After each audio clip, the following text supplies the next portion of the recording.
เธออาจเหน็บหนาวทุกคราวที่เจอคลื่นลม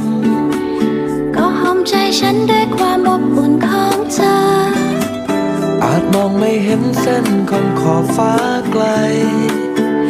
ยังมีแสง